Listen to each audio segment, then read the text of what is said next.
Effects of using instructional material. Submitted by Lime Anuango. Imi Lagrosa. Discussion. Using instructional material helps make teaching and learning more effective. They provide visual and hands-on support that makes lessons easier to understand. With right materials, students stay interested, learn faster, and remember information better. We chose teacher number 1 because it has a better answer and it clearly explains the types of instructional materials used, how they help students understand lesson better, and the factors considered in choosing them. The response is practical, specific, and shows how technology and traditional tools are used effectively depending on the situation. 1. Ma'am, sir, what kinds of instructional materials do you usually use when teaching your lessons? The instructional materials that I usually use in my teaching lessons are mostly technology-based. I made use of online applications such as Kahoot, WordWall, other online-based IMS, but sometimes I made use of traditional IMS depending on the topic and unavailability of internet connections. Advantages of Kahoot.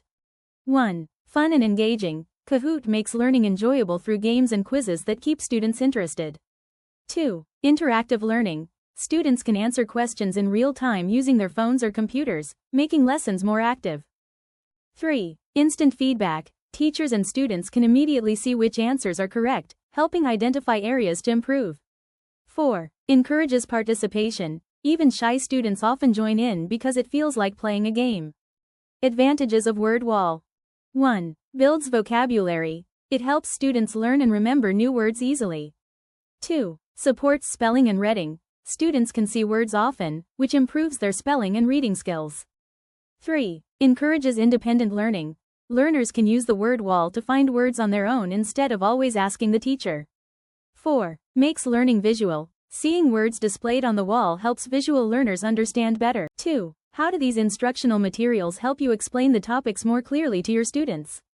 These instructional materials help me explain the topic more clearly to my students in a way that these IMS give me real-life examples to abstract concepts, especially in teaching mathematics. With the presence of these IMS, students will be able to visualize concepts that are hardly understood if they are just being discussed in a classroom setting. 3. What factors do you consider when choosing the right instructional materials for your class? The factors that I usually consider when choosing the right instructional materials for my class is its significance, relatedness to the topic to be discussed, access of the said instructional materials, and most importantly is its expected impact when used during my classroom discussion. Thank you for watching.